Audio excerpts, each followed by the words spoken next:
What if the greatest chapters of human history were never written down? Not because they didn't matter, but because time erased them before we learned how to listen. Beneath our feet, under oceans, deserts, and forests, lie the remains of cities no map remembers. People lived there. They loved, feared, built, believed. And then they vanished. We assumed the past was simple, primitive, predictable. But the stones tell a different story. Monuments older than agriculture. Cities planned before writing. Knowledge that appeared suddenly and disappeared just as quietly. History, as we know it, may only be the surface layer. And tonight we're going to look beneath it, into the silences, the gaps, and the mysteries that refuse to stay buried. Because sometimes the most important truths aren't lost. They're just waiting to be remembered. In the soft quiet of night, when the world finally exhales, the human mind drifts toward places it has never seen, yet somehow remembers. This section opens like a slow door, easing us into the vastness of deep time. It reminds us that history is not a fixed timeline carved neatly into textbooks, but a living ocean of stories, some bright and familiar on the surface, others sinking silently into darkness. We stand at the shoreline of that ocean, listening to faint echoes rising from civilizations long vanished, from hands that shaped tools, temples, and entire worlds before our own time had even begun. The documentary begins by gently pulling the viewer into this space between knowing and unknowing. Museums and documentaries often present history as a series of completed puzzles, each piece carefully arranged in a logical order. Yet the truth is far more mysterious. For every discovery displayed behind glass, every pot, bone, mural, or monument, there are countless others still sleeping beneath layers of soil, stone, or shifting sand. Their stories lie intact, but inaccessible, like sealed books written in languages we have not yet learned to read. And even among the artifacts we do possess, many carry questions that have never been fully answered. The introduction highlights this contrast, the comfort of what is known and the endless expanse of what remains hidden. Imagine an ancient pot, cracked but still standing. A bead carved from a shell found hundreds of miles inland. A stone platform aligned suspiciously well with the season's first sunrise. These items are small, ordinary, harmless. Yet they tug at the threads of enormous mysteries, questions that pull archaeologists, historians, and curious minds into labyrinths of possibility. Who held these objects? What beliefs shaped their actions? What world did they wake up to each morning? And what fears did they carry as night fell? Every artifact is a whisper, every ruin a murmur, every unanswered question a soft invitation to wonder. This section settles into that atmosphere, acknowledging that archaeology is not merely the recovery of physical things, but the restoration of human presence. When we brush dirt away from a stone blade or translate a symbol etched thousands of years ago, we are not just studying objects. We are meeting the minds that made them, minds capable of creativity, faith, confusion, ambition, and emotion. The calm narrative brings the listener into this intimate connection, suggesting that the line separating past and present is far thinner than most imagine. In the silent hours of night, that line feels thinner still. But mystery, by its nature, resists full illumination. Some stories are too fragmented to reconstruct. Some civilizations left no written records.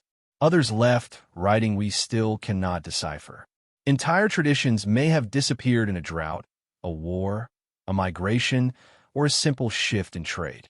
And so the introduction sets the tone for the journey ahead by embracing this uncertainty rather than trying to eliminate it. The goal is not to declare final answers, but to explore the spaces where answers might once have lived. Mystery becomes not a source of frustration, but a source of beauty, an atmosphere that deepens as we travel further back into time. The narration also gently challenges a modern assumption, the belief that progress moves in a straight line.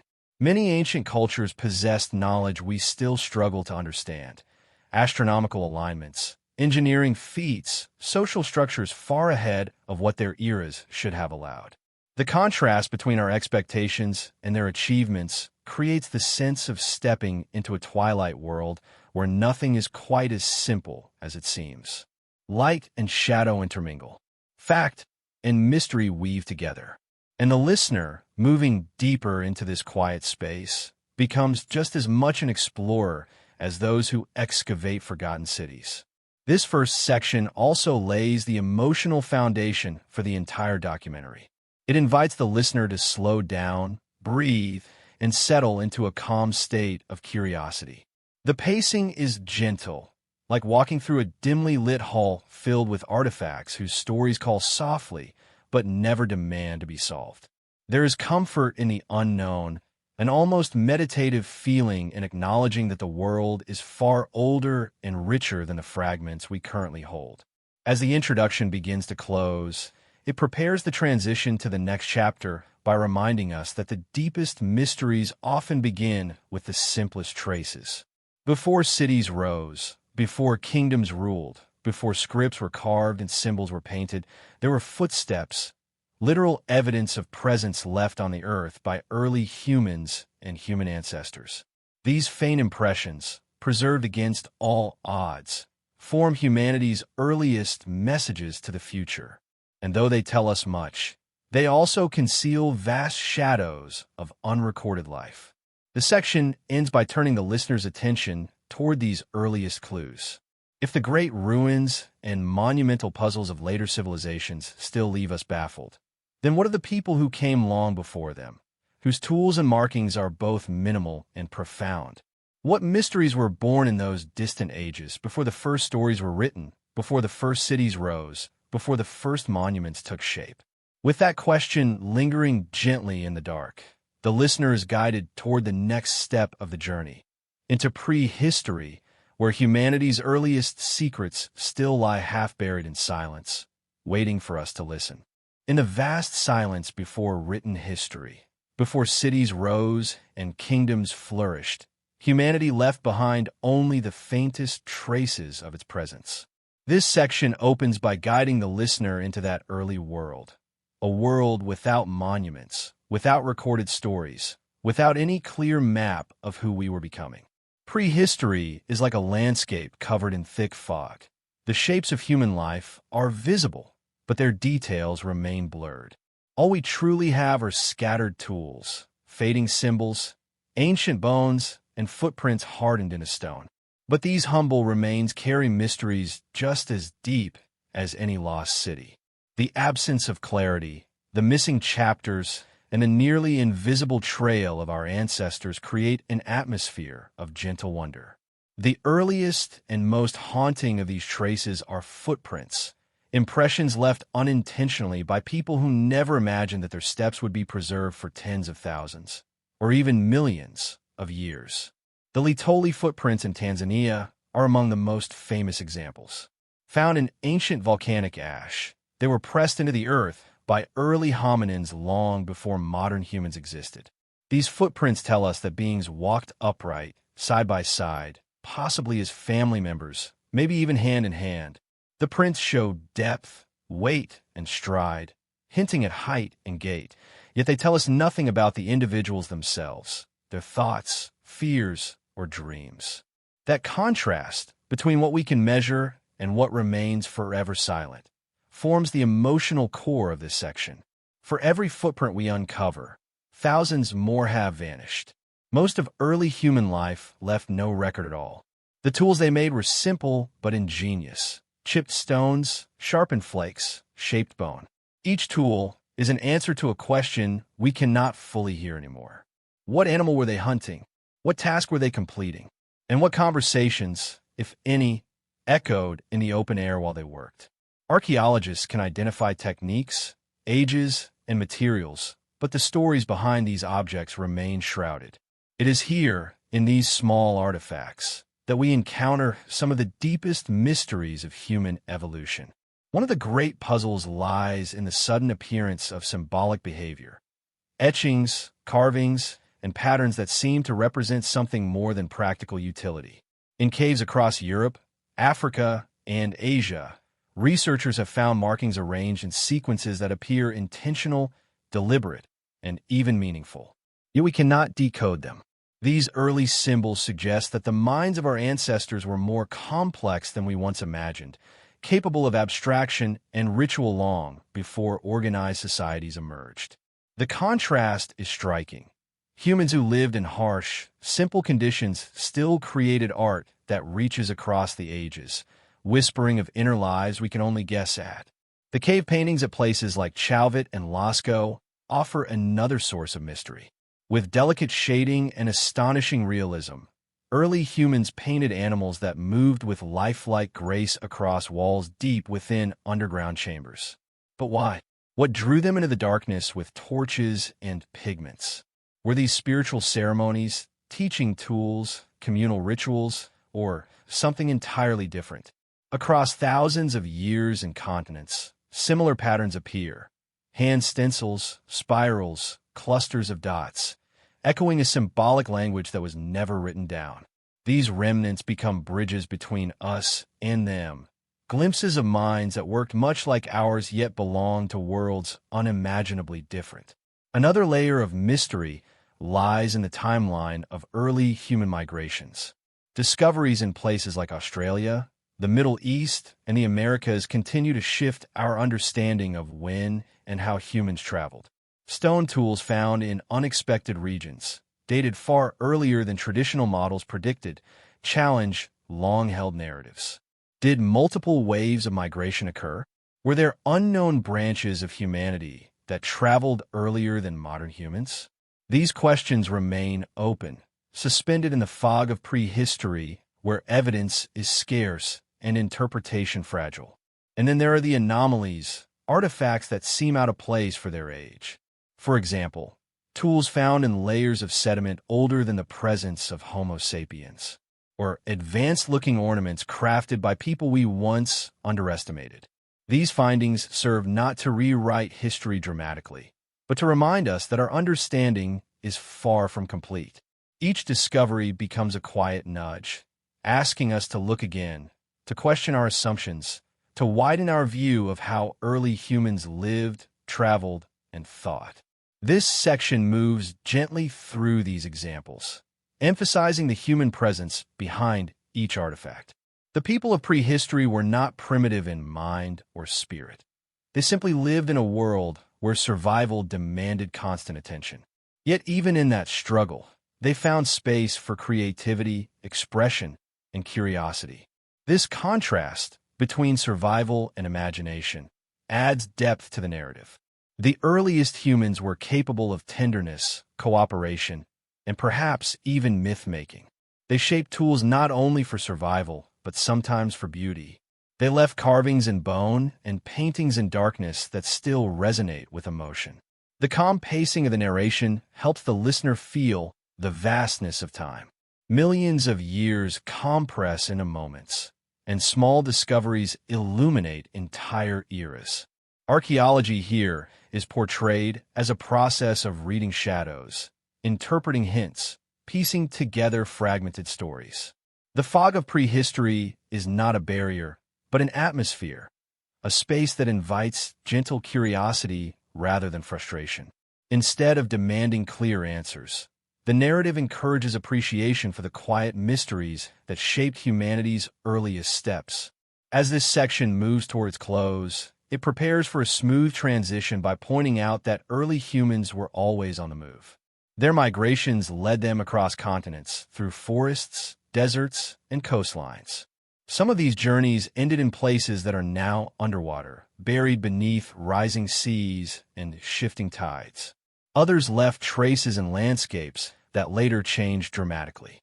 And so, just as the earliest footprints guide us toward deeper mysteries, they also guide us toward the next chapter, into the world of cities lost beneath waves and coastlines erased by time. The section ends by suggesting that while these prehistoric clues are faint, they form the foundation of all later mysteries. Before civilizations could rise, before engineering feats could astonish us, before languages could be etched into stone tablets, humans were already shaping the world in ways that still echo today. And those echoes, subtle yet persistent, lead us forward into the submerged beginnings of human settlement, where the next layer of ancient secrets waits beneath the sea. Beneath the calm surface of the world's oceans lie stories humanity has nearly forgotten. Entire landscapes swallowed by tides, structures blurred by silt, and cities that once echoed with life now resting in cold darkness. This section begins by guiding the listener into these submerged worlds with a slow, meditative pace. Water becomes both a curtain and a mirror, a barrier that hides history, and a reflective surface that hints at what lies below. As sea levels rose after the last ice age, coastlines shifted dramatically, drowning settlements and sanctuaries that once stood firmly above water. These places, now unreachable without diving gear and scientific tools, contain some of archaeology's most compelling mysteries. Their stones still stand, but their stories drift just out of reach, softened by currents and time. One of the most debated underwater discoveries lies near Yonaguni, a small island in Japan's far southwest. Here, beneath the waves, massive geometric formations stretch across the seabed. Terraces, platforms, steps, and flat-faced surfaces that appear too precise to be natural. Some researchers argue that these are remnants of an ancient city, crafted by hands thousands of years ago. Others insist they are simply the product of natural fracturing in the rock. The contrast between intentional architecture and geological coincidence creates one of the most enduring underwater debates. As divers glide along the structure's sharp edges, the sense of an engineered monument feels almost overwhelming. Yet scientific caution urges restraint. Whether crafted or coincidental, Yonaguni stands as a gateway into the mysteries hidden underwater, a place where the boundary between nature and civilization blurs. Moving westward, the coast of India holds similar enigmas. Off the shoreline of Gujarat, in the turbulent waters of the Gulf of Kambod, sonar scans revealed patterns resembling streets, foundations, and rectangular structures buried beneath dense layers of silt. Some early interpretations suggested the possibility of a city older than any known civilization on the Indian subcontinent. Yet the evidence remains contentious. Strong currents and shifting sediment make excavation nearly impossible. Artifacts recovered nearby could belong to later eras, swept into place by underwater forces. Still, the arrangement of structures feels purposeful, raising questions that linger in the silence of the deep. What if there were settlements predating the Indus Valley civilization, now hidden beneath the waves? What cultures might have flourished there, and what might their disappearance tell us about ancient climate changes? The calm narration emphasizes that mystery here is not simply a matter of dramatic revelation, but of patience, waiting for technology to advance, for the sea to reveal even a fraction more of its buried past. In Greece, the ruins near Pavlopetri offer a rare clarity within underwater archaeology. Dating back nearly 5,000 years, Pavlopetri is one of the oldest known submerged towns on Earth. Its layout, complete with roads, courtyards, and stone-built homes, remains almost perfectly preserved.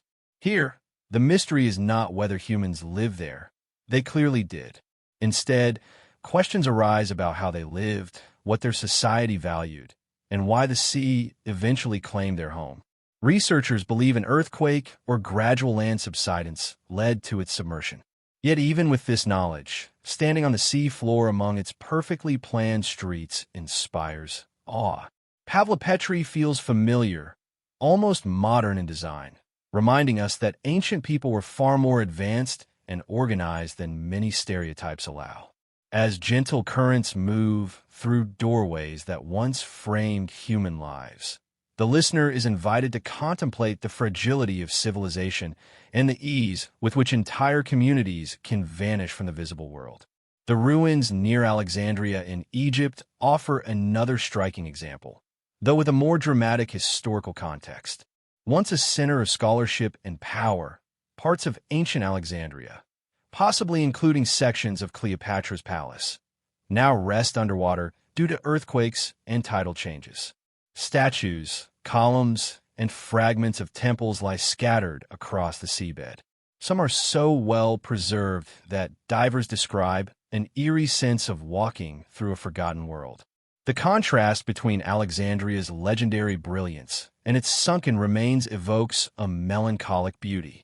Above the surface, the modern city moves with vibrant energy. Below it, time stands still. This duality captures the essence of archaeological mystery, the coexistence of thriving life above and silent history below, separated by nothing more than depth and pressure. Another intriguing site lies near Egypt's Nile Delta, the ancient city of Thonis Heraclean. Lost for over 1,000 years, it was rediscovered in the early 2000s beneath layers of mud and sand. The city once controlled trade entering Egypt, bustling with merchants, temples, and ceremonies. Its discovery revealed colossal statues of gods and pharaohs, coins, pottery, and even entire shrines preserved with surprising clarity. The mystery here lies not in its purpose, but in its disappearance. What combination of natural disasters, shifting river channels, and human decisions led such an important city to fade into obscurity? This section explores the emotional resonance of cities like Thonis Heraclean, powerful, thriving, and central in their time, yet eventually swallowed by forces too immense to resist. The listener is invited to imagine the hum of life that once filled its streets, replaced now by silence broken only by slow underwater currents. Throughout the narration, the ocean is portrayed not as a destroyer, but as a guardian. While water obscures human history, it also protects it from looting, erosion, and human interference. Stone structures remain intact, wooden artifacts survive where they would have decayed on land, and everyday objects lie undisturbed. The contrast between concealment and preservation becomes a central theme. What the sea hides, it also saves. This gentle paradox encourages reflection on how much of human history remains beyond our reach, not lost, but simply waiting. The calm pacing allows the listener to glide from one submerged site to another, carried by a sense of quiet curiosity. Each underwater discovery expands the horizon of what ancient humans were capable of, from coastal settlements to sophisticated ports and ceremonial centers. These cities beneath the waves remind us that civilization's story is neither straightforward nor complete. It is a mosaic with missing pieces, many of which lie underwater. As the section reaches its final moments, it prepares for a smooth transition. While underwater ruins reveal breathtaking engineering and architectural skill, they also point to a broader truth. Ancient humans created monumental structures on land as well. And some of those land-based creations are just as mysterious. Massive stones moved impossibly, perfectly aligned structures erected with unknown techniques, ceremonial complexes rising long before agriculture took firm hold. With that realization, the listener is guided upward from the depths and back on a solid ground. The next part of the journey leads to the great megalithic sites of the ancient world, places where stone was carved, lifted, and arranged into formations so precise they challenge our understanding even today. The mysteries beneath the waves now give way to the mysteries standing proudly under open sky. Across the ancient world, there stand stones so massive, shapes so precise, and arrangements so intentional that they seem to defy the very limits of early human engineering.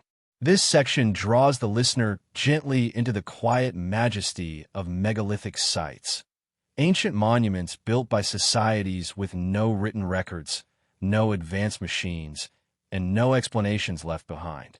These stones, heavy enough to dwarf modern construction equipment, rise like frozen echoes of forgotten minds. Their builders are long gone, their voices silent, yet their creations endure with a calm that feels almost otherworldly. As the listener settles into this part of the journey, the focus turns to the profound contrast between the simplicity of the tools available at the time and the astonishing complexity of what was achieved. The question arises softly but firmly. How did they do it? Göbekli Tepe, in the rolling hills of southeastern Turkey, is perhaps the most striking example. built over 11,000 years ago, long before agriculture, pottery, or settled life as traditionally understood. This site consists of massive stone pillars arranged in circular formations. Each pillar weighs several tons, some towering over 15 feet tall. The surfaces are carved with animals, abstract symbols, and intricate patterns. And yet, according to everything we once believed, humans of that era should not have been capable of designing or constructing such a complex ritual center. They were supposed to be hunter-gatherers living in temporary camps, not architects of monumental stonework. The contrast between that assumption and the reality of Göbekli Tepe reshaped archaeology itself. No one knows precisely why this place was built or what ceremonies unfolded within its circles. The carvings suggest stories, perhaps cosmology, perhaps myth, perhaps warnings, but they remain undeciphered. Even more mysterious is the fact that the site was intentionally buried. At some point, people filled the circles with dirt and stone, covering their own creation as if to preserve it or hide it. What could have prompted such an act? The calm narration lingers here, allowing the listener to imagine the hands that shaped those pillars, the minds that envisioned a sacred space, and the rituals that once echoed across its floor before disappearing into silence. Moving westward in time and geography, the landscape of Britain brings forth another iconic example, Stonehenge. Its ring of massive stones stands in serene defiance of the centuries, aligned with astronomical phenomena that display remarkable precision. The larger sarsen stones, each weighing up to 25 tons, were transported from miles away. The smaller bluestones traveled even farther, over 150 miles from the Preseli Hills in Wales. How exactly these stones were moved remains a matter of debate. Some propose log rollers, others sledges and ropes, and still others a combination of techniques lost to time. But the deeper mystery lies not in the mechanics, but in the purpose. Was Stonehenge a calendar, a ceremonial site, a memorial ground, a spiritual gateway? Each theory illuminates a different possibility, yet none provides a complete answer. What makes Stonehenge particularly mesmerizing is the contrast between the heavy physicality of the stones and the lightness of the theories surrounding them. The stones endure, unyielding, while interpretations shift with each new discovery. Visitors describe a sense of tranquility, even sacredness, as if the monument holds a kind of memory the earth has not forgotten. Its alignment with solstices suggests an intimate connection between ancient humans and the cosmos, a relationship as mysterious as it is beautiful. Far across the ocean, in Costa Rica, another megalithic mystery takes form in a very different shape. Scattered across the landscape are enormous stone spheres, perfectly round, polished, and varied in size. Some are small enough to carry, while others weigh several tons. Their purpose remains unknown, their creators unnamed. The spheres appear arranged in patterns, lines, and clusters, hinting at some lost symbolic system. Yet no written records or oral traditions survive to explain them. Their perfect geometry challenges expectations about early craftsmanship, suggesting a level of precision that still puzzles modern researchers. Were they markers of status? Celestial alignments? Boundary stones? The calm narration allows these questions to drift like soft ripples across the listener's mind. In South America, the Andean highlands contain stonework so finely crafted it borders on unbelievable. Sites such as Sacsayhuaman display immense blocks cut with such precision that a knife blade cannot fit between them. Some stones feature complex interlocking shapes that resist collapse even during earthquakes. The difficulty lies not only in their size, many weigh over 100 tons, but also in the sophisticated understanding of geometry required to fit them together. How did ancient builders achieve such results without metal tools, without wheel-based transport, without written plans? These questions echo across the high-altitude winds, unanswered yet deeply compelling. Another example lies in Easter Island, where the Moai statues, massive stone figures carved from volcanic rock, stand watch over the island's grassy plateaus. Some remain upright, while others lie half-finished in quarries, frozen in time.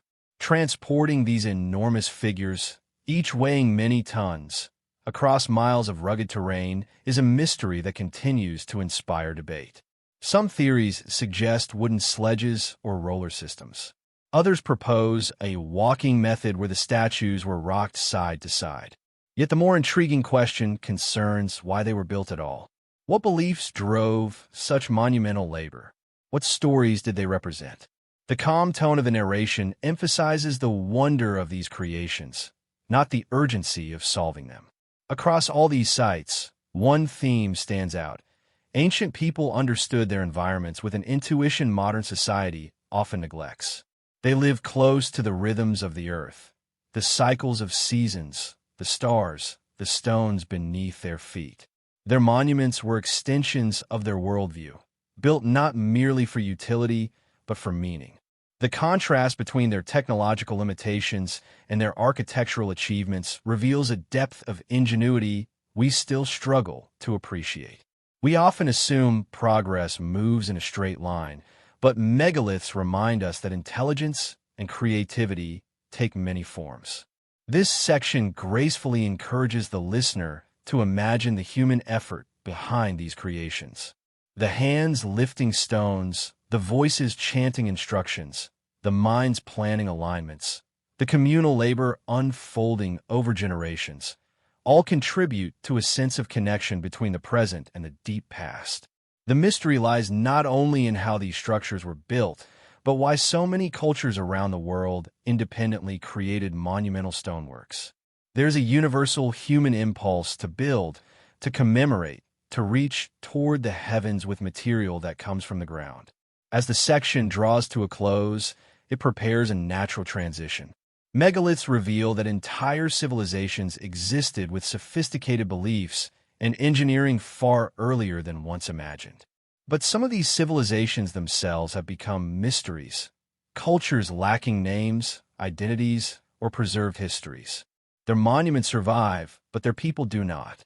Their stories are hinted at through architecture, but not fully recorded. With this gentle shift, the listener is guided from the grand, heavy stones of the ancient world to the cultures that built them, civilizations sophisticated, organized, and deeply symbolic, yet still largely unknown. The next section steps into that silence, exploring civilizations without names and history without records, where mystery deepens not through physical size, but through absence. Across the world, scattered through valleys, deserts, river deltas, and coastal plains, lie the remnants of societies so advanced, so carefully organized, and so culturally rich that they challenge everything we assume about early human development. Yet despite their sophistication, these civilizations remain nameless, lost not because they lacked greatness, but because time erased their voices, their languages, and even their identities. This section invites the listener into that haunting silence, gently exploring the enigmatic cultures that flourished brilliantly before fading entirely from the historical record. Their buildings remain, their tools endure, their artwork survives, yet their names, leaders, myths, and daily lives have dissolved into the mist of time. This contrast between their physical legacy and their vanished stories creates an atmosphere of quiet awe, encouraging the listener to imagine entire worlds that once thrived, yet are now known only through fragments buried in the earth. Among the most mysterious of these civilizations is the Indus Valley Civilization, also called Harappa or Mohenjo-daro, though these names come not from the people themselves, but from modern archaeology. At its height, this civilization rivaled ancient Egypt and Mesopotamia in scale and sophistication. Its cities were carefully planned with grid-like streets, advanced drainage systems, multi-story houses, and centralized public baths. This level of urban organization suggests a strong administrative structure, yet we have no record of kings, palaces, or armies. Instead, the cities appear to have been governed with surprising equality, emphasizing order and communal life over monumental displays of power. The Indus script, carved into seals and pottery, remains undeciphered, leaving historians unsure whether it represents a language, symbolic code, or something entirely unique. Without the ability to read their writing, their worldview stays locked away, like a book whose pages exist but whose meaning remains forever closed. The contrast between their visible accomplishments and their hidden identity draws the listener into a soft tension. Who were these people who built such harmonious cities without war monuments or royal propaganda? What beliefs shaped their sense of order and symmetry? How did they achieve long-distance trade networks stretching from Mesopotamia to Central Asia? Archaeologists uncover beads, tools, toys, and ornaments that show creativity and imagination, yet the people behind them remain nameless. Their disappearance, possibly due to climate shifts or changes in river patterns, was gradual rather than catastrophic, adding to the calm but haunting mystery of a civilization that once shined brightly before quietly fading. Traveling across the ocean to Peru, another nameless culture rises from the desert sands, the Norte Chico civilization, also known as Carol. Older than the pyramids of Egypt, this society developed monumental architecture in a landscape seemingly inhospitable to large populations. They built massive stone platforms, plazas, and pyramids, demonstrating complex urban planning long before most regions of the world adopted agriculture on a significant scale. Yet despite their architectural achievements, they left behind no pottery, no statues of rulers, and no murals celebrating victories or deities. Instead, they crafted instruments such as flutes made from condor and pelican bones, suggesting a culture deeply connected to music. But without written records, their rituals, beliefs, and social organization remain speculative. The Norte Chico ruins feel like the remnants of a dream, structures still standing, yet the society that created them feels strangely ghost-like. Some researchers believe they practiced a form of peaceful cooperation centered around trade, fishing, and ceremonial gatherings. Others think certain structures served astronomical functions or hosted rituals tied to natural cycles. Whatever their purpose, these ancient cities challenge the conventional narrative that monumental construction originated only in the great civilizations of the Old World. Their presence whispers a gentle reminder. The human instinct to build, worship, and gather in shared spaces is far older and more widespread than once believed. Moving eastward once more, Japan's Jomon culture provides another example of a civilization whose identity eludes our full understanding. Lasting thousands of years, longer than many empires combined, the Jomon people created some of the earliest known pottery in the world, decorated with swirling chord patterns that give the culture its name. Their clay figurines, known as dogu, appear almost surreal, with exaggerated features and elaborate designs. Were they fertility symbols? Spiritual guardians? Representations of mythic beings? The truth remains hidden behind millennia of silence. Despite the length of their cultural continuity, we know surprisingly little about their political organization, belief systems, or social hierarchies. Their settlements, often located near coastlines and forests, show a deep connection to nature. Yet the reasoning behind their unique artistic style, as intricate as it is enigmatic, remains a mystery. The peaceful tone of this section allows these cultures to emerge not as puzzles to be solved urgently, but as silent companions from the past, worlds that touched ours briefly before slipping away. Civilization is often imagined as a story of progress, kingdoms, and military conquests, but these nameless societies remind us that humanity's past is far richer and more diverse. Some civilizations built grand temples. Others wove symbolic meaning into pottery. Some left behind mathematical systems. Others crafted music, textiles, or ceremonial plazas. Yet all share one thing: a missing voice. The absence of written language, or the inability to interpret what writing they left, creates a void where their identity should be. And in that void lies the beauty of mystery. These cultures also raise haunting questions about how history is preserved. The civilizations with surviving records, Egyptians, Sumerians, Greeks, and Chinese appear prominent not necessarily because they were most influential, but because they wrote their stories down in ways we can still read. Meanwhile, cultures that left their messages in symbols, or whose writing decayed, risked being forgotten entirely. The contrast between civilizations with loud historical voices and those with silent footprints invites reflection on how fragile memory truly is. How many cultures flourished without ever being recorded? How many stories vanished before they could be passed down? The gentle narration encourages the listener to imagine the silent libraries of the earth. Countless lost societies preserved only through broken pottery, buried foundations, and undeciphered symbols. In India, the megalithic sites of South India hint at an organized culture whose rituals centered around stone monuments. Yet despite thousands of surviving structures, their purpose remains obscure. In Central Asia, the Bactrian Archaeological Complex, BMAC, reveals cities with detailed artwork, temples, and intricate burial practices, yet the people themselves remain culturally undefined. In Africa, the mysterious civilization of Nabta Playa built astronomical stone circles long before Stonehenge, but its cultural identity is lost. Each example contributes to a broader picture of humanity's deep past, a patchwork of societies that shone brilliantly, left monumental clues behind, and then faded without leaving names. As the section moves toward its conclusion, the tone shifts into gentle reflection. These nameless civilizations are not simply footnotes.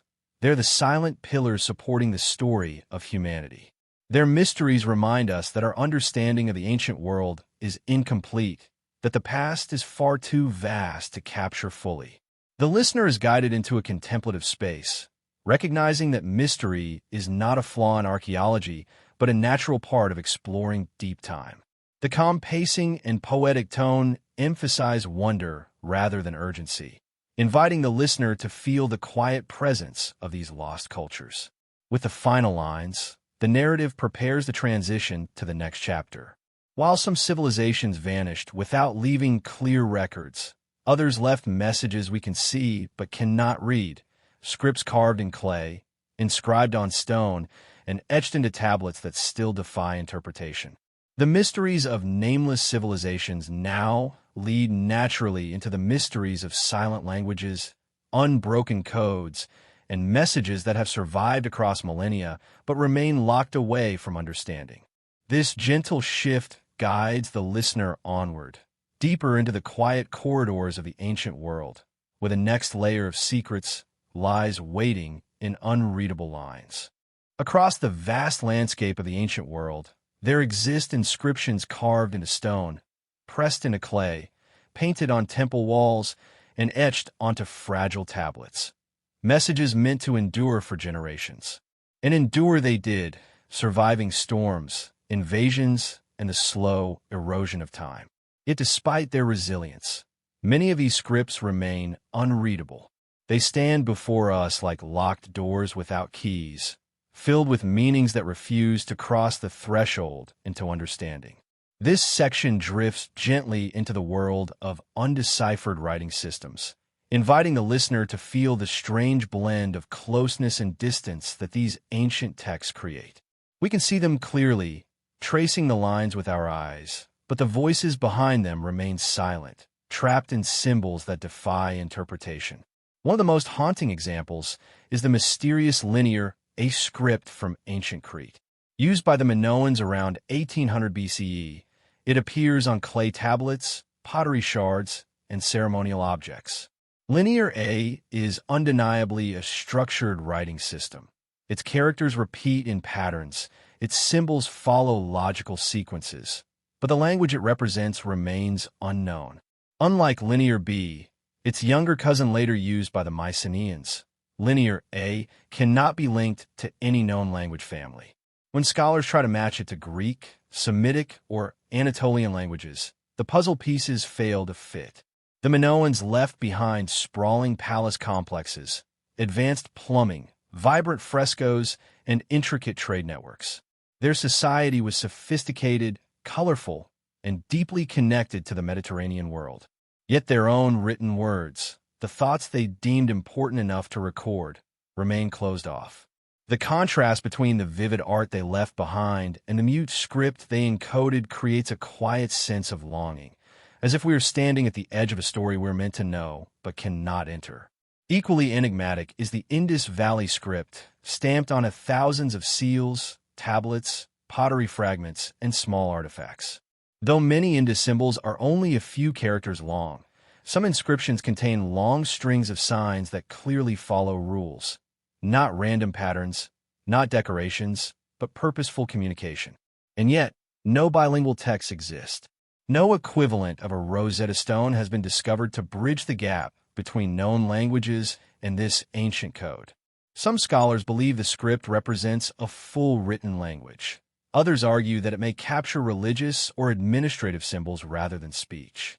The debate continues with quiet intensity, each new artifact adding another piece to a puzzle whose edges remain invisible.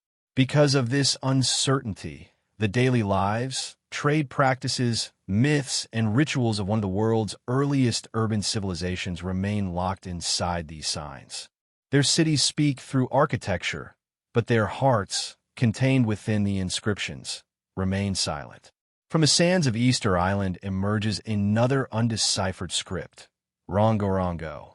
This elegant system of glyphs, carved in flowing, rhythmic lines across wooden tablets, has captivated researchers for generations. The glyphs depict humans, animals, plants, and geometric shapes, often arranged in reverse boustrophedon style, meaning the reader must rotate the tablet after each line. But by the time modern scholars found these tablets, the community that once read them had already lost the ability to do so. Colonial upheaval, disease, and cultural devastation severed the connection between the script and its readers. As a result, Rongorongo is not only a linguistic mystery, but an emotional one. It stands as a reminder of how vulnerable cultural memory can be and how quickly entire knowledge systems can vanish. The idea that a society possessed writing, unique in the Pacific, and lost it within a few generations carries a soft sadness, a sense of something irreplaceable slipping quietly into oblivion. The Phaistos disc, another puzzle from ancient Crete, offers a different kind of enigma. Unlike other undeciphered scripts with thousands of examples to study, the Phaistos disc contains a single specimen.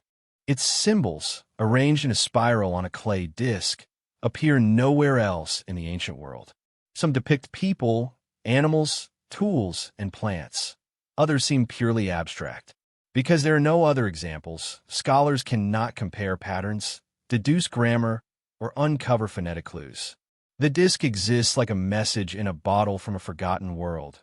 Beautiful, intriguing, and maddeningly isolated. Whether it represents a religious hymn, a ceremonial list, a game, or a form of early printing remains unknown. The stillness of this singular artifact creates a sense of suspended meaning, tempting the listener to imagine entire chapters of human history that hinge on this one undeciphered spiral. Throughout this section, the emphasis rests on the gentle contrast between presence and absence. The scripts remain physically present, etched into stone, carved into wood, imprinted on a clay, yet their voices are absent. They exist as bridges that never quite reach the shore. This duality creates a serene kind of tension, the same feeling one might experience when hearing a lullaby in a language they do not understand. Emotionally resonant, intellectually distant, and profoundly mysterious.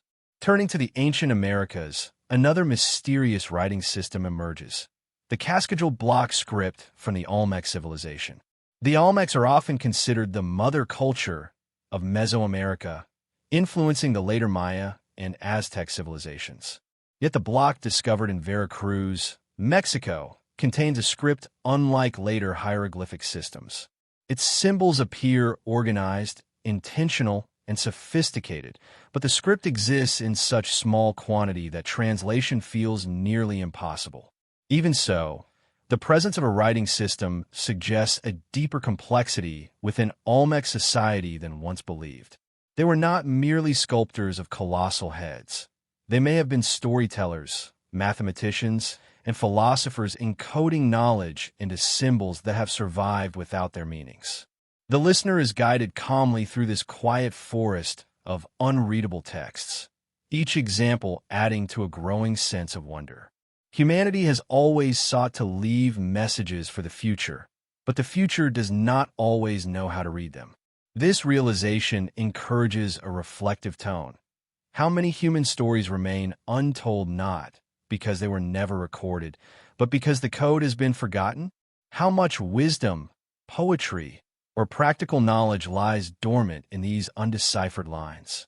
The thought is not frustrating but peaceful, reminding us that not every secret of the past is meant to be unlocked immediately. Some mysteries are meant to accompany us, offering gentle curiosity rather than definitive answers. Archaeologists and linguists continue to work patiently, comparing symbols, analyzing patterns, and constructing theories. New technologies, like AI pattern detection, multispectral imaging, and computational linguistics, offer new pathways toward decipherment. Yet progress remains slow, and each new discovery seems to reveal not clarity, but complexity. Still, this careful effort reflects humanity's enduring desire to understand its own origins, to listen to voices long silenced by time. The gentle persistence of scholars mirrors the quiet endurance of the scripts themselves, silent, waiting, and profoundly resilient. As the section draws to its close, the narrative shifts subtly toward the next chapter. If undeciphered scripts represent messages we can see but cannot read, then there are also ancient structures that we can read physically, stone by stone, layer by layer, but whose purpose remains unclear. We understand how they were built, but not why. This creates the perfect transition from silent languages to enigmatic architectures. The listener is gently guided forward, deeper into the labyrinth of ancient mystery, where the stones themselves become storytellers, even when the meaning behind their arrangement remains uncertain. Across continents and millennia, humanity has raised monuments that defy explanation. Structures so massive, so precise, or so strangely arranged that they hint at intentions we no longer understand.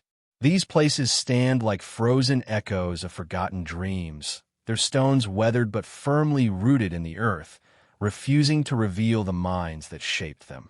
This section shifts the listener into a quiet exploration of ancient architecture whose purpose remains unclear.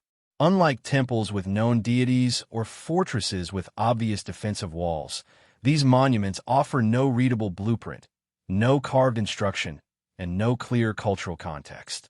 The result is a peaceful tension between the physical certainty of stone and the absolute uncertainty of meaning, inviting the audience to drift into the mystery of structures built with vision but without surviving explanation. One of the most haunting of these is Göbekli Tepe in southeastern Turkey. Rising from a gentle hill, the site contains massive T-shaped pillars arranged in circular enclosures, some reaching over 5 meters in height. Carved with animals, snakes, foxes, vultures, and abstract symbols, the stones stand like guardians of a forgotten ritual. What makes Göbekli Tepe extraordinary is its age. Over 11,000 years old, built long before pottery, metal tools, or settled farming communities were thought to exist. The contrast is striking. How could hunter-gatherers create such an elaborate complex? Why would they invest so much labor into constructing something so monumental? And what purpose did these circles serve? Temples, gathering places, astronomical markers, or something entirely different? The absence of clear answers adds to the gentle, dreamlike quality of the site, as if it were a spiritual gathering space for a world we no longer recognize. But Göbekli Tepe is not alone in its enigma.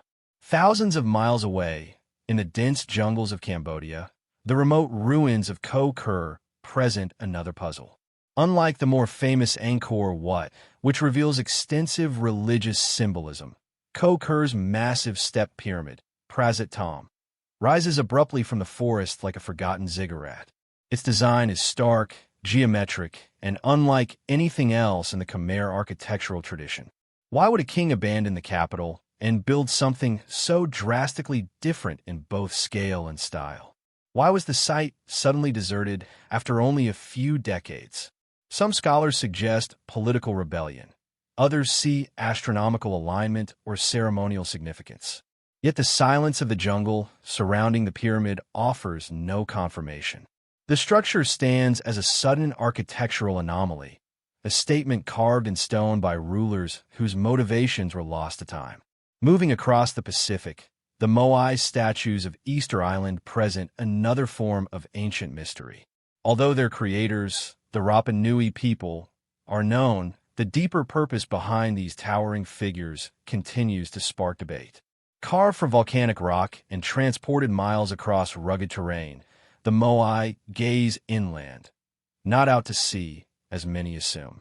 Some theories suggest they represent ancestral guardians. Others propose they were symbols of status, spiritual intermediaries, or markers of important territories.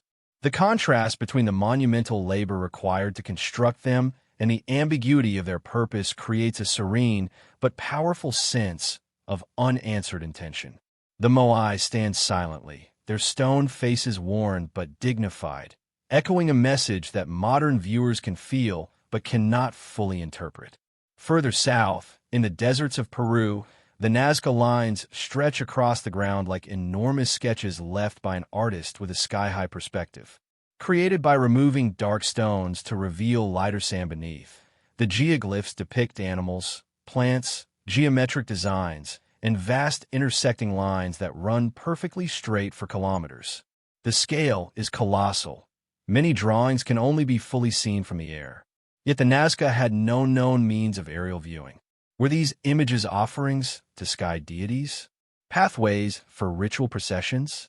Calendars aligned to celestial events? Or something entirely different, perhaps symbolic journeys meant to be experienced on foot? Even with decades of study, the true purpose remains elusive.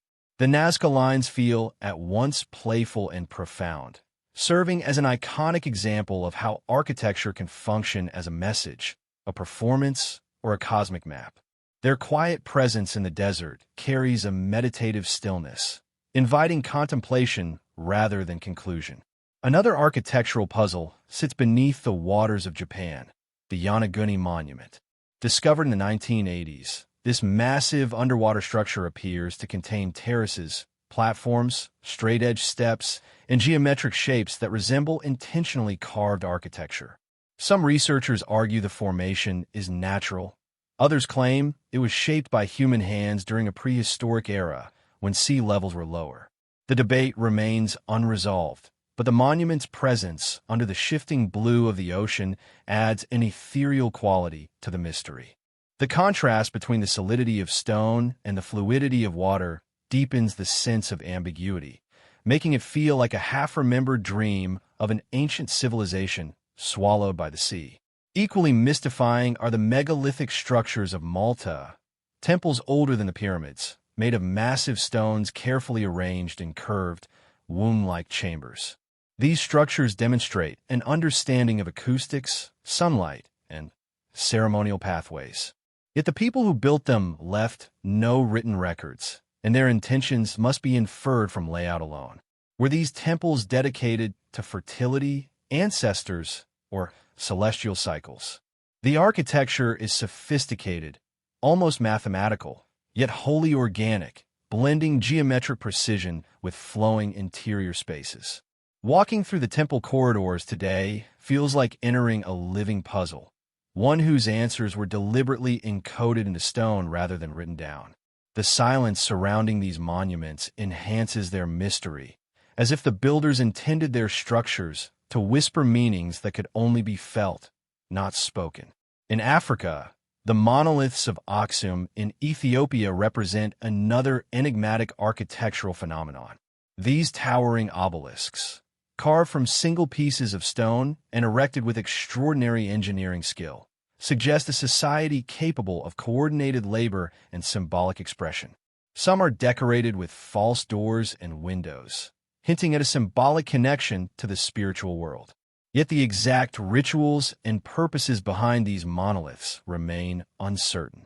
Their imposing presence contrasts with the sparse historical records of the region during their construction, leaving scholars to reconstruct the meaning of the monuments from fragmentary clues.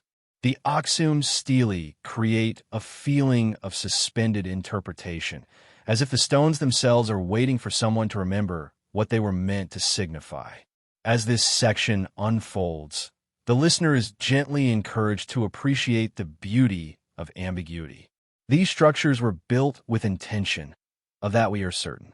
But what those intentions were remains obscured, blurred by time and the fragile nature of cultural memory. The calm, contemplative tone allows each site to appear like a ripple on the surface of ancient history, distinct, intriguing, but ultimately part of a much larger ocean of human expression. The lack of answers becomes a feature rather than a flaw, transforming each monument into a quiet companion in the night. As the narrative nears its close, the transition to the next section emerges naturally. If these monuments demonstrate unknown intentions carved into stone, there are also places where human activity shaped entire landscapes for reasons even more elusive. Not just buildings, but entire regions redesigned or constructed in ways we still struggle to comprehend. The listener is gently guided toward this broader mystery, ancient engineered landscapes, where the puzzle shifts from single monuments to entire environments sculpted with purpose that remains just out of reach. Across the ancient world, there are places where the land itself seems to have been sculpted with intention, vast regions carved, arranged, or modified by people whose identities and purposes have been lost to time.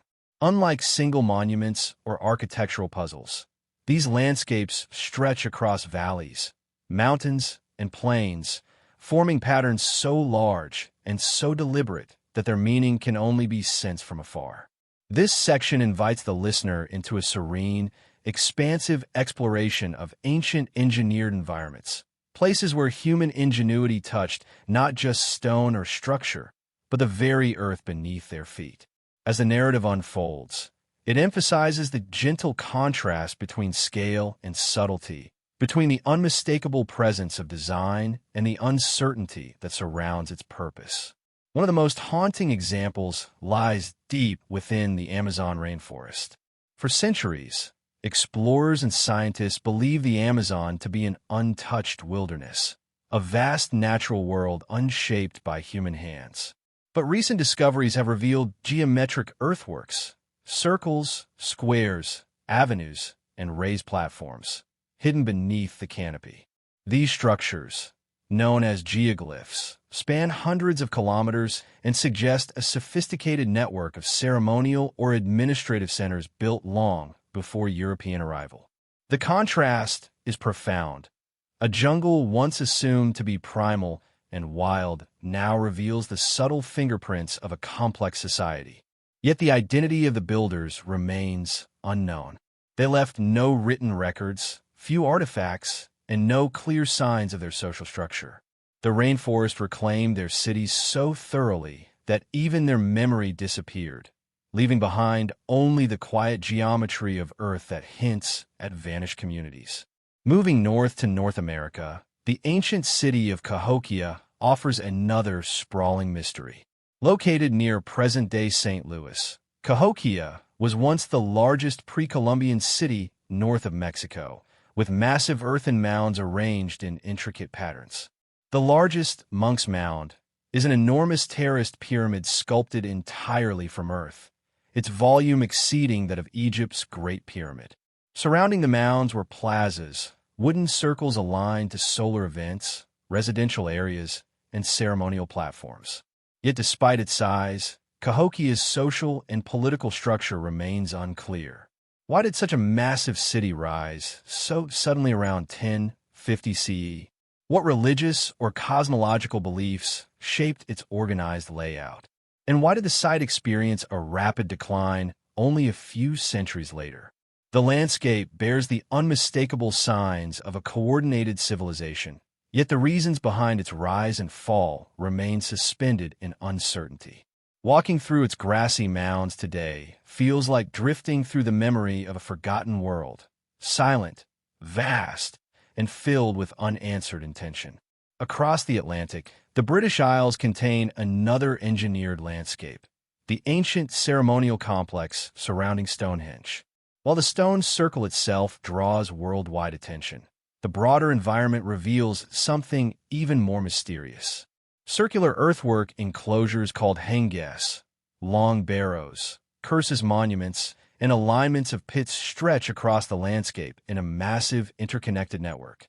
This region, spread over kilometers, appears to have been carefully designed over generations, forming a ritual landscape whose meaning remains elusive. The structures are aligned to solar events, suggesting astronomical knowledge, yet they also serve ceremonial and burial purposes. The contrast between the clarity of the alignments and the ambiguity of their symbolism creates a soft tension that carries through this entire section. We understand the precision, but not the belief behind it. The land was shaped not for agriculture or defense, but for reasons deeply intertwined with the spiritual life of a world we can no longer fully access. In the Andean highlands, the terraced mountainsides built by pre-Inca cultures offer another example of landscapes transformed through ancient engineering. These terraces served agricultural functions, but some varieties, particularly those near ceremonial centers, appear too large or too ornate for mere cultivation. Sites like Moray feature circular terrace depressions that may have functioned as experimental farming laboratories, their microclimates shifting with each descending level. Others believe they held ritual significance, representing symbolic descent into the earth or spiritual cosmology. Whatever their purpose, the terraces demonstrate an intimate connection between humans and nature. The mountains themselves became canvases for expression, sculpted not with stone monuments alone, but with living, breathing soil. The quiet symmetry of these terraces, curving gently along the mountainsides, evokes a sense of harmony that surpasses simple practicality. Traveling to the Middle East, the vast stone desert kites scattered across Jordan, Syria, and Saudi Arabia offer yet another astonishing mystery. Viewed from the ground, they appear as random rock alignments. But from above, they form massive kite-shaped designs stretching for hundreds of meters. Archaeologists believe they may have been used for large-scale animal hunting, funneling herds into enclosed areas. Yet the sheer size and effort required to build them suggest additional purposes, perhaps ceremonial hunts, social gatherings, or territorial markers. The designs are so large that ancient builders could only have conceptualized them through collective memory or careful modeling. The landscapes become messages drawn across deserts, readable only from the sky or through modern aerial imaging. Their existence raises questions about ancient coordination, planning, and the ability to visualize on a grand scale. In Africa, near the edges of the Sahara, the ancient city of Gingino reveals another landscape mystery. Though known for its iconic mud brick architecture, excavations show that the land beneath the city contains layers of habitation stretching thousands of years. Artificial mounds, tell-like formations built through centuries of continuous use, reveal deliberate shaping of the environment to avoid seasonal flooding. Yet beyond practical concerns, the arrangement of these mounds and the distribution of artifacts hint at a social structure far more complex than earlier assumptions allowed. The people of Gingino created a landscape that balanced practicality with symbolic geography, forming a city whose organic design has yet to be fully understood. Its winding paths, clustered neighborhoods, and layered structures create a gentle labyrinth of ancient choices shaped by invisible principles. Further east, the mysterious stepwells of India offer a unique fusion of architecture and engineered terrain. These deep, intricately carved wells descend into the earth through ornate staircases forming geometric patterns. While they clearly served as water sources, many stepwells include shrines, ceremonial platforms, and elaborate relief sculptures. Why combine sacred imagery with practical water systems? Some theories suggest ritual purification, Others see cosmological symbolism, with the descending steps representing spiritual journeys. The land itself becomes a portal between the world above and the world below. The quiet descent into cool stone chambers creates an atmosphere of contemplation, inviting the listener to imagine ancient ceremonies performed within the earth's embrace. The stepwells stand as yet another example of humans shaping landscape, not just for survival, but for meaning. As this section unfolds, the overarching theme becomes clear. Ancient people did not merely build structures. They shaped environments. They carved meaning into soil, stone, and mountain. They encoded beliefs into valleys and plains. They transformed ordinary terrain into sacred, ceremonial, or organized landscapes. Yet, without written explanations, we are left to trace intention through form alone. The land becomes a whisper, offering just enough clarity to intrigue, but never enough to resolve. This balance between the visible and the unknown mirrors the soothing tone of the documentary, allowing curiosity to bloom gently without urgency. Toward the end of the section, the transition to the next chapter begins to form naturally. If these landscapes demonstrate giant-scale mystery shaped by human hands, then the next step is to explore mysteries that may not have been shaped by humans alone. Natural formations mistaken for human work, or structures that blur the line between geology and design, stand waiting on the horizon. The narrative gently shifts toward this new frontier, where nature and humanity intertwine, where interpretation becomes even more delicate, and where the boundary between natural wonder and ancient craftsmanship begins to blur like mist at the edge of memory. There are places scattered across the world where stone, earth, and mountain formations appear so precise, so architectural, and so deliberate that they blur the line between the natural world and the works of ancient hands.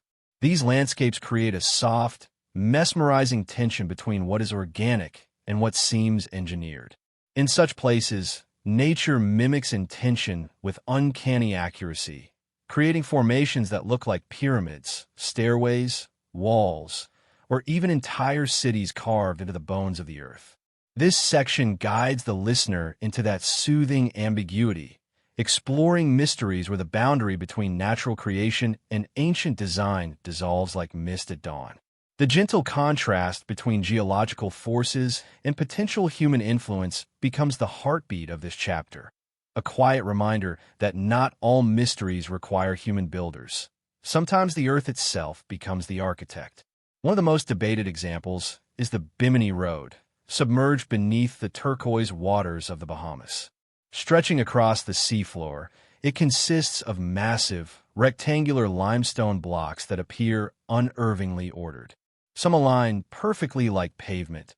Others form joints that look intentionally placed, giving the entire structure the appearance of a long-forgotten causeway or wharf.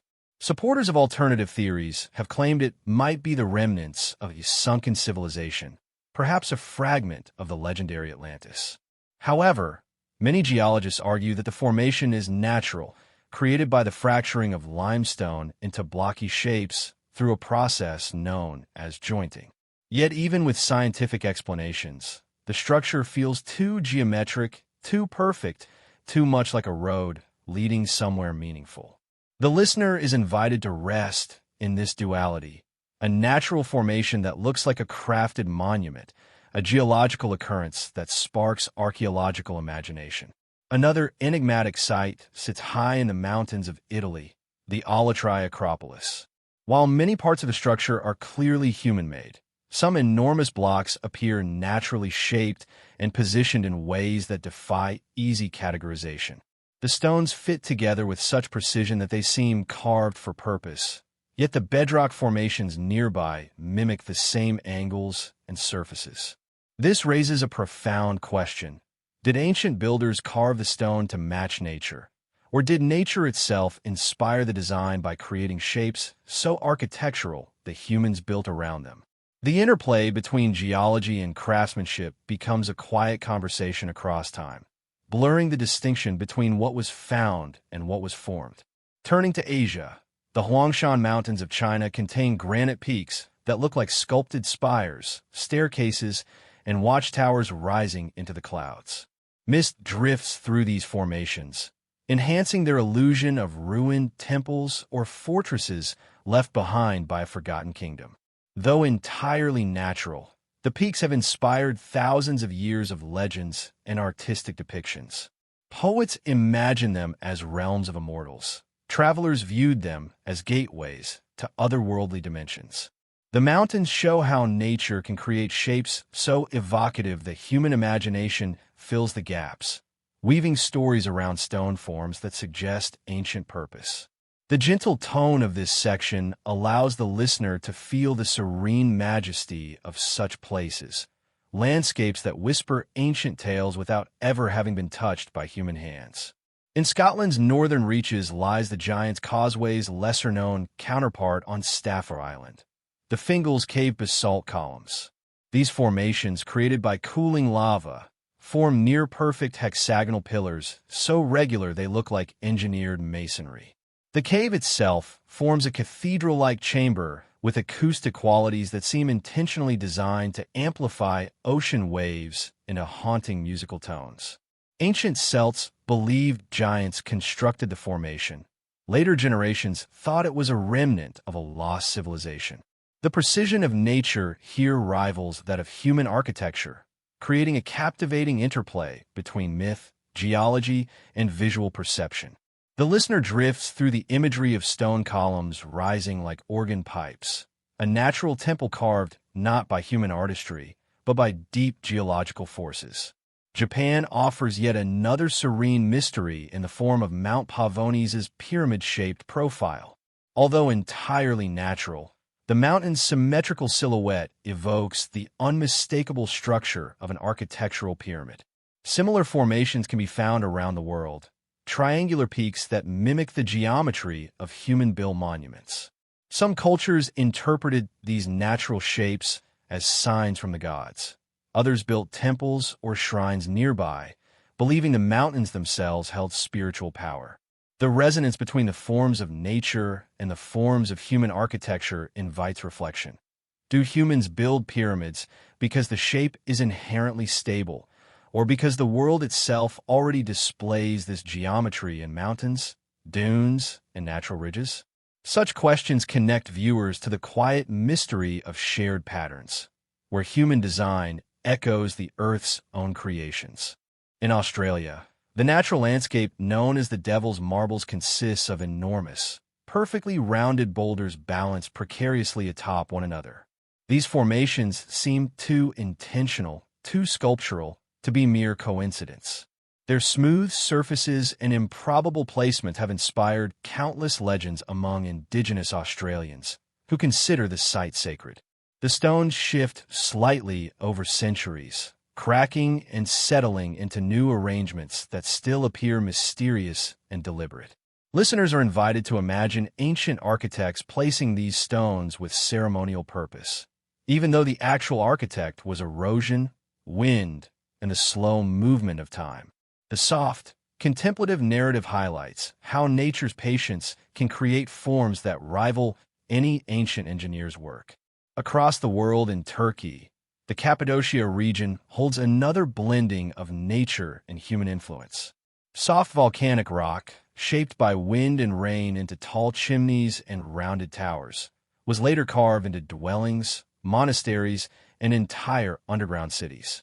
Here, nature provided the structure, and humans added meaning, creating a partnership between geology and culture. The land itself seemed to invite habitation, offering spaces already reminiscent of towers, pillars, and arches. The interplay between natural formation and human modification creates a transitional mystery. Where does natural design end and human design begin? The answer is intentionally blurred, adding to the gentle complexity of this section. The section then guides the listener to the strange formations of Yonaguni, previously discussed as potentially man-made, but here re-examined from the opposite perspective. Could its massive steps, platforms, and terraces be the result of natural fracturing and erosion? Many experts claim they are. If that is true, Yanaguni becomes the most extraordinary example of nature imitating architecture, a silent stone city shaped by nothing more than geological processes. Yet if even one part of the structure was shaped by humans, then it becomes a hybrid mystery, part natural, part intentional. This dual possibility creates a dreamlike uncertainty, allowing the listener to remain suspended between interpretations. Throughout the section, the tone remains calm and reflective, encouraging the audience to consider that not every mystery requires a human hand. Sometimes the earth creates shapes so suggestive, so evocative, that our minds naturally fill in the missing stories. The contrast between natural creation and human imagination becomes the emotional core of this chapter. These landscapes remind us that mystery does not always stem from ancient architects. Sometimes it arises from the quiet artistry of nature itself, slow, patient, and infinitely creative. As the section prepares to transition, the narrative gently shifts from landscapes that resemble human work to artifacts and relics found in isolated or surprising locations, objects that appear out of place in the historical record. If nature can resemble civilization, then perhaps civilization has left items that seem to contradict their era, challenging our understanding of timelines. This smooth transition sets the stage for the next chapter, where the mysteries move from landscapes to artifacts, objects that spark debate because they appear too advanced, too early, or simply too strange to fit neatly into what we believe we know. Section 10 explores a realm where history becomes uncertain, archaeology becomes controversial, and the timeline of human development begins to feel flexible rather than fixed. These anomalies, commonly known as out-of-place artifacts, are objects found in locations, layers, or contexts where they seemingly do not belong. They appear either too advanced for their era, too foreign for their surroundings, or too mysterious for conventional explanations. This section aims to expand that concept gently and clearly, giving the listener a sense of wonder without leaning toward definitive conclusions. Instead, it provides a calm, balanced overview of objects that have sparked curiosity for decades. Among the most famous examples is the Antikythera mechanism, retrieved from a shipwreck off the coast of Greece. Scholars now understand that it served as an ancient analog computer capable of predicting astronomical movements with astonishing precision. Yet even with extensive study, it remains an anomaly, not because it is unexplainable, but because no similar device has been found from the same era. The question arises, was this mechanism a rare masterpiece created by an extraordinary mind, or evidence of knowledge that has since been lost? The artifact challenges our assumptions about technological progress, reminding us that human ingenuity may have risen and fallen in ways not fully recorded. Another curious item often discussed in this context is the Baghdad battery. Found in Iraq and believed to date back roughly 2,000 years, it consists of a clay jar containing a copper cylinder and an iron rod. Some theories propose that it might have functioned as a primitive galvanic cell, possibly used for electroplating. Others argue it may have had a ceremonial or symbolic purpose unrelated to electricity.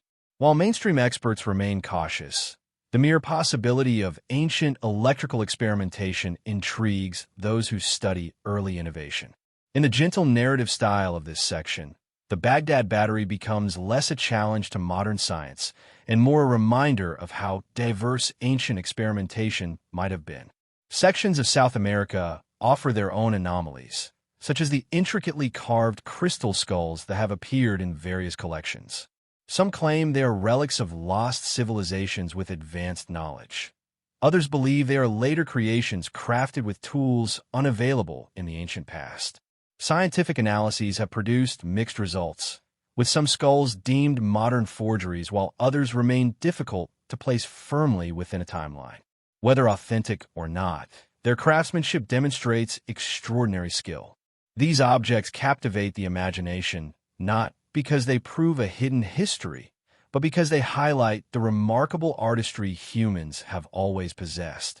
Equally intriguing is the Pyrie Reis map, drawn in the early 16th century, yet displaying coastlines with surprising accuracy. Portions of the map appear to depict areas not officially charted until centuries later, leading some to speculate that the cartographer may have had access to older, now lost source material. Traditional historians typically attribute the accuracy to skilled compilation, but the idea of ancient maps preserving knowledge across generations adds another layer of mystery. The map serves as an example of how data from earlier cultures may have survived in unexpected ways, woven into later works that only hint at their origins. In North America, the so-called Kensington runestone presents another puzzle.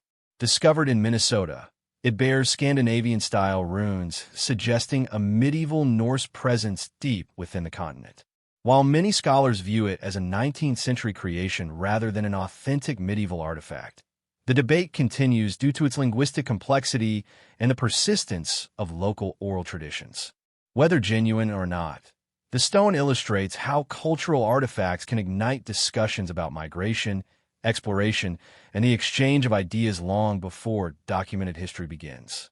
Other artifacts inspire curiosity because they challenge assumptions about ancient craftsmanship. For instance, perfectly spherical stone balls found in Costa Rica appear impeccably shaped, ranging from small handheld sizes to massive boulders. Although many scholars attribute their precision to skilled carving techniques, no definitive explanation exists regarding their purpose. Their uniformity and placement suggest intentional design, yet their symbolic or functional meaning remains lost. The mystery surrounding these spheres gently invites the listener to reflect on how cultures express identity, cosmology, or ceremony through monumental art. Sometimes out-of-place artifacts are not tools or sculptures, but materials. The discovery of iron objects in contexts predating known ironworking technology has occasionally raised questions. In many cases, these items have later been shown to be intrusive, moved from younger layers into older ones through natural processes or human activity. Yet a few examples remain debated, encouraging ongoing study. These anomalies demonstrate the complexity of interpreting archaeological layers and remind us that understanding ancient technology is an evolving process. Another compelling category includes artifacts found far from where they were expected. Roman coins discovered in regions with no confirmed Roman presence, for example, do not necessarily indicate long-distance travel by ancient explorers. They might have been transported later through trade, collection, or accidental deposition. Still, their presence encourages deeper investigation into how objects move across continents and eras. Such discoveries prompt gentle curiosity rather than sensational conclusions, showing how small items can create large questions. Mechanical artifacts also appear in surprising places. The so-called London hammer, a modern-looking iron hammer encased in ancient rock, has been cited widely in discussions of anomalous finds. Geologists note that mineral deposits can form around objects under certain conditions, meaning the rock encasing the hammer may be younger than it appears. Yet the object continues to interest researchers because it highlights how easily natural processes can mimic great antiquity. This example reinforces the theme of Section 10. Anomalies often arise from the intersection of nature, time, and context. Some out-of-place discoveries are scientific instruments rather than everyday items. A bronze lens found on Crete has raised questions about optical knowledge in the ancient world. Whether it functioned as a magnifying tool or served another purpose remains uncertain, but its precision suggests someone possessed an advanced understanding of shaping and polishing transparent materials. Though not impossible within the known timeline, it still feels unusual enough to spark fascination. Objects like this demonstrate how specific knowledge can emerge independently across cultures and then disappear without leaving widespread evidence. Even textiles and organic artifacts can feel out of place. Cloth fragments with unexpected weaving patterns or dyes have occasionally been recovered from surprisingly early layers. These finds emphasize the sophistication of ancient artisans and challenge assumptions about when certain techniques emerged. Such discoveries help build a richer, more varied picture of early societies, reminding the listener that human creativity has always evolved in diverse and sometimes unpredictable ways. Throughout the expanded section, the tone remains calm and reflective, presenting each artifact not as proof of lost civilizations or alternative histories, but as an invitation to deeper inquiry. Instead of drawing dramatic conclusions, the narrative emphasizes how anomalies reveal gaps in our understanding, gaps that encourage scholars to continue exploring, testing, refining, and questioning. The purpose is not to claim that history is wrong, but to show that history is a living field shaped by new discoveries, reevaluations, and a constant expansion of knowledge. As the section reaches its conclusion, it gently prepares the listener for the next stage of the journey. If Section 10 explores objects that challenge timelines subtly, then Section 11 shifts toward large-scale disruptions in ancient chronology, moments where entire civilizations appear to rise, fall, or transform with unusual speed. The transition remains smooth and contemplative, reminding the listener that anomalies can exist both in small artifacts and in sweeping cultural patterns. Opens by gently guiding the listener from individual artifacts toward entire civilizations whose timelines appear to defy expectations. While mainstream archaeology constructs detailed chronological frameworks, layers of soil, radiocarbon dates, pottery sequences, and architectural phases, sometimes the evidence suggests abrupt leaps in complexity rather than slow, gradual development. This section explores those moments where ancient cultures seem to appear suddenly, fully formed, and astonishingly advanced, leaving scholars to wonder whether crucial transitional stages were lost, destroyed, or perhaps never existed in the ways we imagined. The narrative remains calm and contemplative, allowing curiosity to unfold naturally rather than forcing any specific interpretation. One of the most discussed examples is ancient Sumer, often considered the world's first civilization. Within an unexpectedly short span, the people of southern Mesopotamia shifted from small farming communities to complex cities featuring monumental architecture, administrative systems, written language, and advanced mathematics. Archaeologists have uncovered earlier settlements, yet the rapid development of cuneiform writing, appearing not as crude proto-symbols but as a sophisticated script, raises questions. How did such a detailed system emerge so quickly? Were earlier stages lost to time, washed away by floods, or simply undiscovered? Or did cultural memory from surrounding regions help catalyze the sudden bloom of Sumerian complexity? Instead of declaring mysteries as anomalies, this section acknowledges the limits of what remains and invites listeners to imagine how knowledge may rise like a tide, invisible until its crest becomes undeniable. Egypt's Old Kingdom provides another fascinating case. The sudden appearance of large-scale stone construction, culminating in the creation of the Great Pyramid, seems to show a remarkable surge in architectural capability.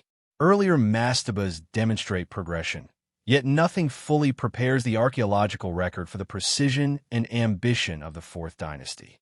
Egyptologists explain this through political unification, centralized labor, and generations of accumulated knowledge. But even within that framework, the scale of the jump feels dramatic. How did a newly unified kingdom master logistics, engineering, and astronomical alignment to such a degree within only a few centuries? This section does not question the brilliance of ancient Egyptian engineers. Instead, it highlights the contrast between what we expect from gradual development and what the evidence occasionally reveals: bursts of innovation that appear almost out of nowhere. The Indus Valley civilization offers a different kind of chronological challenge. Instead of rising rapidly into monumental architecture, it emerged suddenly with remarkable uniformity: standardized bricks, precise city grids, drainage systems rivaling modern infrastructure, and an undeciphered script. What makes the Indus timeline unusual is not just the sudden rise of urban centers like Harappa and Mohenjo-daro, but the surprising lack of obvious precursors. While earlier settlements exist, they do not fully explain the level of organization reached. The Indus cities seem to emerge almost fully developed, spreading across vast regions with cultural consistency rarely seen in antiquity. Their collapse is equally mysterious, declining with no clear signs of widespread warfare or destruction. This balance of light and shadow offers the listener a soothing yet deeply intriguing question. How many civilizations might have risen and fallen with traces so faint that they leave only the brief glow of their most advanced phase? Ancient China presents similar anomalies, especially when examining the early dynasties. The Xia dynasty, long considered mythical, now appears increasingly real through archaeological finds at sites like Erlitou. Yet even with such evidence, the transition from Neolithic cultures to dynastic states featuring bronze metallurgy, palatial structures, and urban planning appears steep. Bronze technology in China seems to emerge independently, with styles and methods unlike those in the Near East. Did these techniques develop rapidly, or have earlier stages yet to be uncovered? The section encourages a gentle contemplation of how innovation can arise simultaneously in distant regions, challenging the assumption that knowledge must always flow from a single origin point. In Mesoamerica, the sudden rise of the Olmec civilization presents another case of apparent rapid development. Without clear predecessors demonstrating comparable scale or artistic sophistication, the Olmec appear with monumental head sculptures, complex iconography, early writing systems, and possible astronomical observatories. While some gradual cultural progression can be traced, the leap into monumental stone carving, executed with precision techniques, remains one of pre-Columbian archaeology's enduring puzzles. It raises questions about whether earlier sites lie buried under forests, rivers, or volcanic deposits, waiting to be discovered. The soothing pace of the narrative allows the listener to imagine entire chapters of human history still concealed beneath the surface of the earth. The Andean region provides another chronologically intriguing story. Civilizations like Norte Chico and Tiwanaku achieved remarkable architectural and societal complexity without many of the developmental stages seen elsewhere. Norte Chico, for instance, built monumental structures long before similar development occurred in neighboring regions. Tiwanaku, on the other hand, produced stonework of stunning precision that seems to appear fully developed, without an easily traceable sequence of experimental stages. The chronological gaps encourage reflection rather than speculation. Instead of claiming lost civilizations, this section invites listeners to consider how climate, erosion, and geological shifts may have erased earlier evidence, preserving only the brightest moments of cultural achievement. The Maya timeline also contains abrupt transformations. While Maya culture grew over centuries, the classic period appears as a sudden flourishing of writing, mathematics, astronomy, and architecture. Cities expanded rapidly, calendars were refined, and monumental stelae began to appear across the landscape with intricate inscriptions. Archaeologists find hints of earlier innovation, yet the sudden expansion of complexity still feels like a spark igniting a vast flame, brilliant, rapid, and difficult to predict. The section highlights how human creativity often emerges in waves, with periods of quiet growth followed by dramatic cultural acceleration. These cases raise fundamental questions about how we construct timelines. Archaeology relies on what survives, but survival is selective. Floods bury, volcanoes erase, humidity decays, wind scatters. Entire traditions can vanish with only their final achievements left behind. Section 11 gently reminds the listener that absence of evidence is not evidence of absence. When gaps appear in the timeline, they may reflect the fragility of human material culture rather than the impossibility of its existence. The calm tone encourages the audience to accept uncertainty not as a flaw, but as an intrinsic part of studying ancient humanity. Additionally, the section considers how technologies may have developed unevenly across regions. Some societies could leap ahead in one domain, astronomy, architecture, metallurgy, while remaining simple in another. This disproportional development can create the illusion of sudden emergence. A culture might master stonework without adopting writing, or create complex urban plans without producing widespread monumental art. Such patterns complicate traditional chronological expectations and create fertile ground for mystery. Another important theme in this section is the idea of lost intermediaries. Cultures that may have connected early settlements to later advanced civilizations but left few surviving traces. River deltas shift, coastlines rise, forests swallow structures, and deserts move. If transitional societies existed in these unstable zones, their traces could easily vanish. The narrative invites the listener to imagine these forgotten chapters not as fantastical legends, but as plausible realities shaped by the natural world. Section 11 closes by weaving these threads together.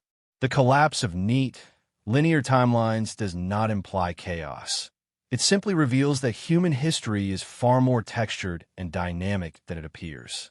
Civilizations can rise quickly due to environmental advantages, cultural exchanges, sudden population consolidation, or brilliant leadership.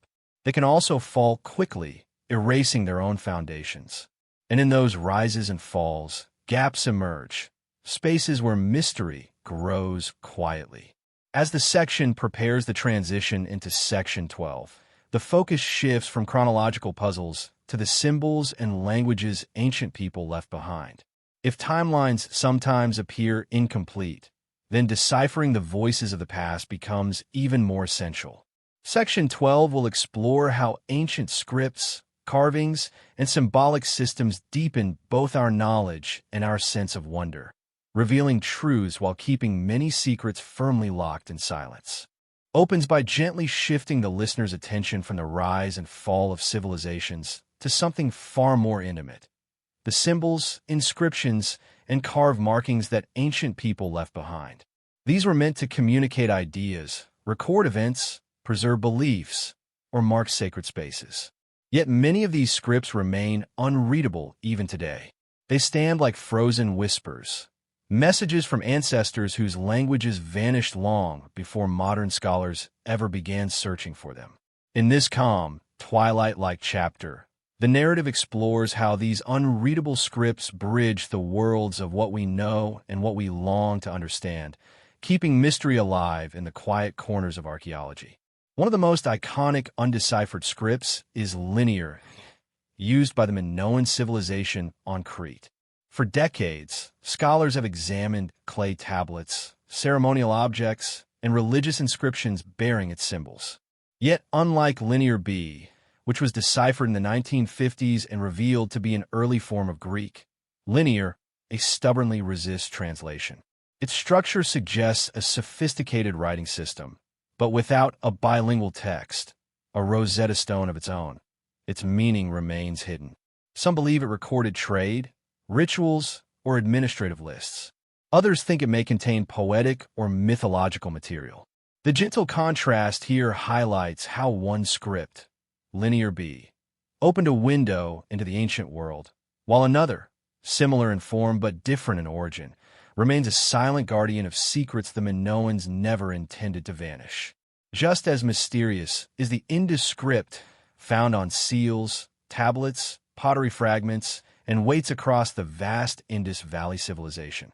Despite thousands of examples, no one has conclusively deciphered it. The script appears compact, elegant, and possibly logosyllabic, but the inscriptions are extremely short, leaving little linguistic context. Some scholars argue it may not be a full writing system at all. Others defend its complexity and believe it represents a mature script used for administration or ritual. The mystery deepens because the Indus people left no overwhelmingly clear bilingual texts or long narrative inscriptions. Their cities were planned with remarkable precision, yet their written language remains locked in quiet anonymity, challenging every assumption about how urban societies record their daily lives. Far to the east, the Rongorongo script of Easter Island adds another layer of wonder. Carved into wooden tablets, it features beautifully stylized glyphs depicting humans, birds, plants, and abstract shapes. Scholars have noted patterns that suggest it may represent a form of proto-writing, but no one has cracked its structure. Its origins are uncertain. Some believe it predates European contact, while others argue it may have been inspired by exposure to Western writing systems. Regardless of its age, the mystery remains. A remote island community crafted a symbolic system rich in visual detail, yet left no clear method for future generations to interpret it. In the gentle nighttime tone of this documentary, Rongorongo becomes a symbol of isolated creativity, blooming quietly in the Pacific with meanings known only to those who carved it. The Phaistos disc, another Minoan enigma, sits at the intersection of writing and art. Pressed into clay using pre-made stamps, its symbols spiral inward in a unique pattern.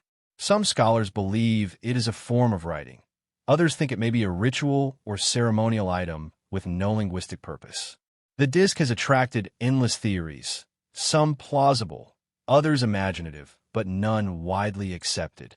Its symbols stand alone, unattached to any larger corpus, leaving researchers with no broader context. In this section, the disc becomes a quiet metaphor. Sometimes the past sends us single messages with no translation key, challenging us to accept that not all stories were meant to be told across time. In the Andes, the quipu system of knots and cords used by the Inca and earlier cultures represents another form of communication that remains partially mysterious. While scholars understand that quipus were used to record numerical information, taxes, census data, and resource counts, recent research suggests they may have encoded phonetic or narrative information as well. If true, quipus could represent an entire form of writing woven rather than carved. Yet without a fully deciphered key, most quipus remain unreadable threads of ancient memory. The gentle tone highlights how knowledge can be preserved in unexpected ways, carried through fiber and not rather than ink and tablet. The mysterious Vinca symbols of southeastern Europe, dating back more than 7,000 years, add yet another puzzle. These markings appear on pottery, figurines, and small clay plaques. Some scholars argue they represent early proto-writing. Others believe they serve purely symbolic or decorative functions. Their age alone makes them extraordinary, predating many recognized writing systems by millennia. Whether or not they form a cohesive script, they reflect a culture deeply invested in symbolic expression, hinting at beliefs and ideas now lost in the quiet of prehistory. Moving toward the Mediterranean, the Etruscan language presents a unique challenge. It has been partially deciphered. Scholars can read the letters, but the meaning of many words remains unknown due to its isolation from other language families. Thousands of inscriptions exist, yet the deeper grammar and vocabulary remain elusive. This partial understanding creates a rare type of mystery, a script that can be read aloud but not truly understood. In this section, the Etruscan language becomes a gentle reminder that knowing how to pronounce a message does not guarantee knowing what it means. The ancient Arabian script, known as South Arabian, along with its related forms, also presents lingering questions. While many inscriptions have been translated, others possess symbols or grammatical forms that defy simple explanation. These semi-deciphered systems offer a softer mystery, not completely silent, but whispering in fragments.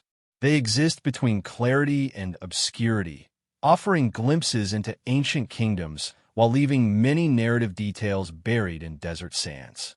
As the section progresses, the narrative reflects on why deciphering ancient scripts is so challenging.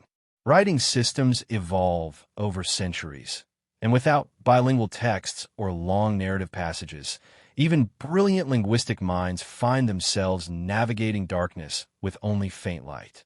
Many scripts were used by cultures that disappeared abruptly, leaving no linguistic descendants. Others may encode specialized knowledge unfamiliar to modern researchers, ritual formulae, trade codes, or genealogical records. The calm tone reminds the listener that decipherment is not merely a puzzle-solving exercise. It is a delicate attempt to hear voices that time has nearly erased. The section then explores the emotional resonance of unreadable scripts.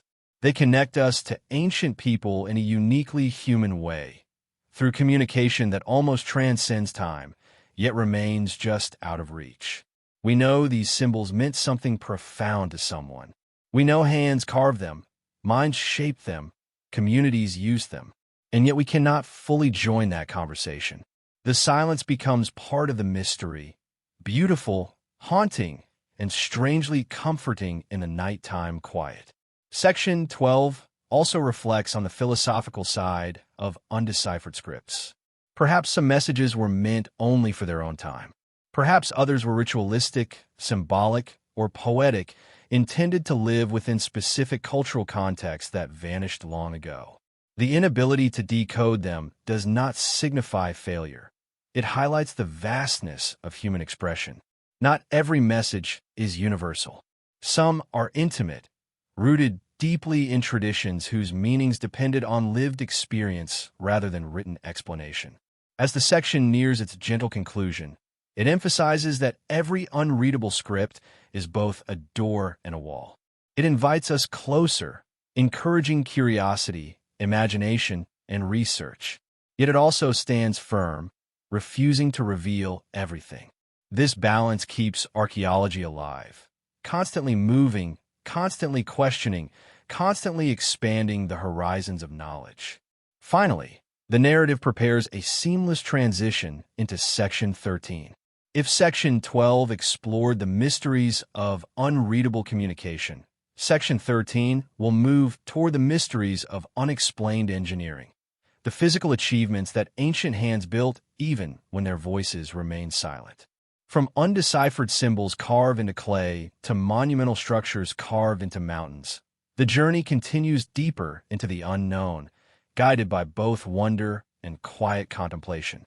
Shifts the listener's focus from undeciphered symbols to the physical achievements of ancient engineers, structures so immense, precise, or enduring that they still inspire awe today. In the soft, calm tone of the documentary, this section explores how civilizations with limited tools and technology manage to create wonders that challenge even modern understanding. It doesn't suggest impossibilities. Instead, it highlights the brilliance, creativity, and determination of ancient builders whose skills often outpace the assumptions we make about their capabilities. One striking example is the monolithic architecture found around the world. Sites like Baalbek in Lebanon feature stones weighing hundreds of tons, cut and transported across uneven ground. How exactly these massive blocks were moved remains debated. Some scholars suggest rollers, levers, or sledges. Others propose elaborate coordination of labor forces. While plausible explanations exist, the precision of the placement and the sheer scale continue to spark curiosity, suggesting that ancient knowledge of physics and logistics was far more advanced than basic timelines imply. Similarly, the megalithic walls of Sacsayhuaman in Peru raise questions through their impossibly tight stone joints. The stones, carved into irregular interlocking shapes, fit together so perfectly that even a blade cannot slip between them. The techniques remain uncertain. Some propose careful pecking and grinding. Others suggest knowledge of stone fracturing or pre-fitting clay molds. The exact process may be lost, but the result still feels like a quiet message from the past about craftsmanship meeting ambition. The Egyptian pyramids, though widely studied, also belong in this quiet contemplation. Their alignments with cardinal directions, their massive blocks, and their internal passages reflect mathematical and architectural mastery.